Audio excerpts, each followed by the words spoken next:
Good morning बच्चों। आज हम कर रहे हैं एक्सरसाइज 3.2। आपकी 3.1 तक हो चुकी है। 3.2 देखिए, बताइए कि इन दो संख्याओं का योग सम होता है या विषम होता है। बताओ किन्हीं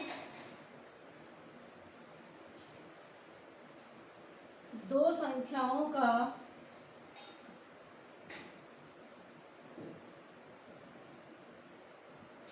योग सम होता है या विषम। अब देखो, अब ऐसी स्थिति में हम क्लियर नहीं कह सकते कि सम या विषम। दो संख्याएं कौन सी हैं? दोनों सम है, दोनों विषम है, एक सम है, एक विषम है। ये सब चीजें क्लियर होना जरूरी है। तो इसमें देखो, फर्स्ट क्वेश्चन क्लियर करते हुए बोला है यदि दोनों विषम संख्या हो। क्या हो? दोनों विषम संख्या हो। तो दो विषम संख्याएं होंगी तो योग क्या होगा? आप देख के बता दो। जैसे देखो, 1 और 2 3 विषम संख्या कितनी हो गई? 4। 4 और 7 सॉरी 3 और 7 कितनी होगी? 10। तो यानी दो विषम संख्याओं का योग जो है वो हमेशा क्या होता है? सम। उदाहरण के तौर पे दो विषम संख्याएं कोई भी जोड़ लो। 3 और 7 कितना हो गया? 10। तो 10 कौन सी संख्या हो गई? सम। तो मैंने उदाहरण भी बता दिया है एग्जाम्पल के साथ में इसका। अगला है इसी का क्वेश्चन नंबर सेकेंड। दो सम संख्याएं हो, दोनों सम संख्याएं हो, ऐसा जिसमें दोनों संख्याएं ही सम हो, तो इसका आंसर भी हमेशा क्या आता है? सम। जैसे 2 में 4 जोड़ी तो 6। ये हो गया इसका उदाहरण।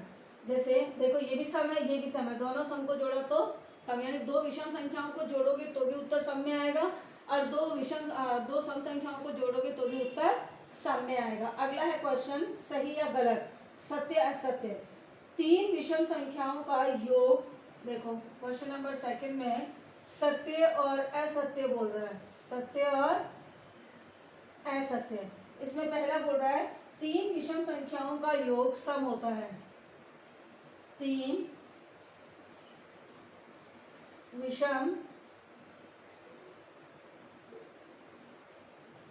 संख्याओं का योग सम होता है।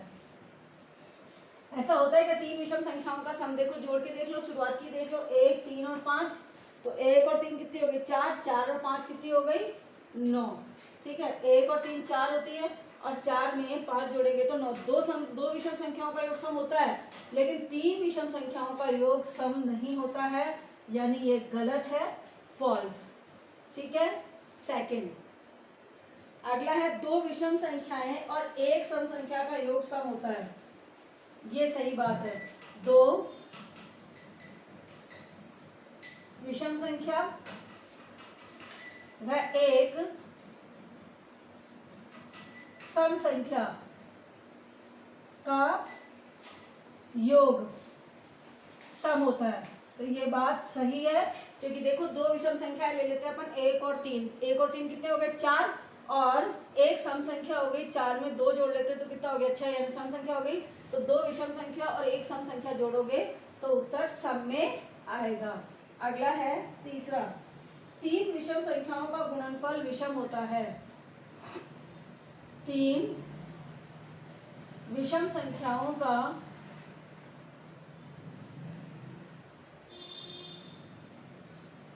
गुणनफल विषम होता है।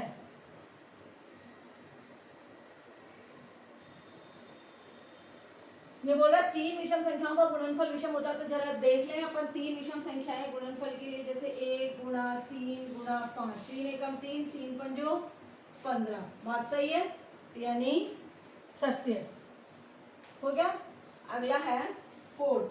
फोर्थ है किसी सम संख्या को 2 से भाग दिया जाए तो भागफल विषम होता है। किसी सम संख्या में किसी सम संख्या में 2 का भाग देने पर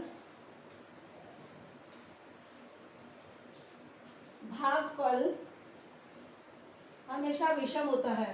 भागफल विषम संख्या होती है। होता है क्या ऐसा? देखो, सम संख्या में अगर आप 2 का भाग दोगे तो आंसर हमेशा किस में आएगा? सम में ही आएगा। भागफल देखो, 4 में दे दो 2 का भाग, 2 दूनी 4, कुछ नहीं बचा। लेकिन भागफल कितना है? 2, और 2 क्या है? सम संख्या। तो यानी ये बता रहा है गलत, फॉल्स। अगला है 5वां, सभी अभाज्य संख्याएं विषम होती हैं। सभी अभाज्य संख्याएं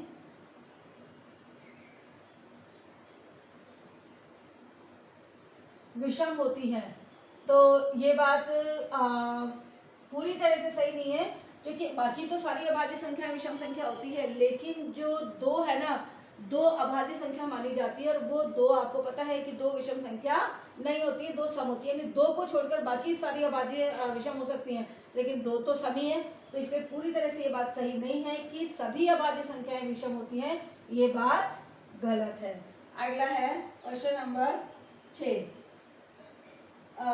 अभाज्य संख्याओं के कोई गुणनखंड नहीं होते। अभाज्य संख्याओं के कोई गुणनखंड नहीं होते। ये बात सही है, क्योंकि अभाज्य संख्याएं जो होती है, वो अभाज्य संख्याएं होती वो है जो केवल अपने ही पहाड़े में आती है, किसी दूसरे पहाड़े में नहीं आती। इसलिए अभाज्य संख्याओं का कोई गुणनखंड नहीं होता है। बात सही है। केवल एक होता तो एक में तो सबका ही जाता है, यानी अभाज्य संख्याओं का कोई गुणनखंड नहीं होते। अगला है 7, 2 अभाज्य संख्याओं का योग हमेशा सम रहता है। 2 अभाज्य संख्याओं का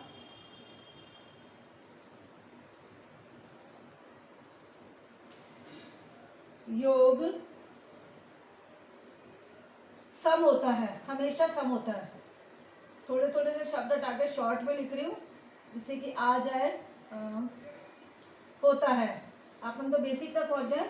तो 2 अभाज्य संख्याओं का योग सम होता है क्या? आपको पता है, पहली अभाज्य संख्या 2 है, अगली अभाज्य संख्या 3 है, तो 3 और 2 5 हो गई। एक अभाज्य संख्या 3 है, एक 5 है, कितनी हो गई? 8 हो गई। ठीक है, तो ऐसा कोई जरूरी नहीं है एक 5 अभाज्य संख्या, एक 7, तो कितनी हो गई? 12। ठीक है, तो 2 अभाज्य संख्याओं का योग हम सम होता है, ज्यादातर सम होता है, लेकिन फिर भी जब हम 2 को देखते हैं ना, तो उत्तर सही नहीं आता है, तो विषम भी हो जाता है। तो हमेशा ऐसा नहीं होता है, यानी फॉल्स। अगला, केवल 2 ही एक सम अभाज्य संख्या है।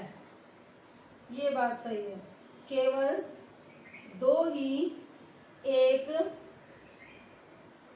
सम अभाज्य संख्या है।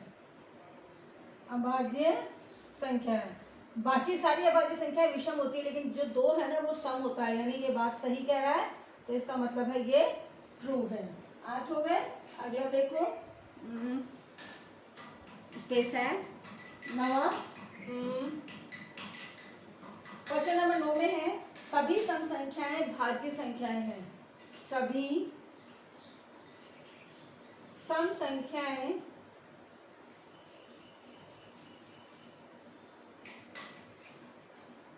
भाज्य संख्याएं हैं। तो आपको पता है कि अभाज्य होती है जो अपने पहाड़े में आती है, तो ऐसी सारी संख्याएं भाज्य आप नहीं कह सकते हो, क्योंकि 2 जो है वो अभाज्य में आती है। तो पूरी तरह से ये बात सही नहीं है, यानी फॉल्स। अब एक लास्ट है, 2 सम संख्याओं का गुणनफल हमेशा सम होता है। 2 सम संख्याओं का गुणनफल हमेशा सम होता है। देखते हैं, दो सम संख्याओं का गुणनफल, जैसे 2 गुना 4, 4 दूनी 8, 6 इंटू 8, 8 48। बात सही है, दो सम संख्याओं का गुणनफल हमेशा सम ही होता है, तो ये बात सही है। तो ये हो गया आपके आज क्वेश्चन नंबर फर्स्ट और सेकंड कंप्लीट, और नेक्स्ट क्लास में करेंगे नेक्स्ट क्वेश्चंस। Thank you.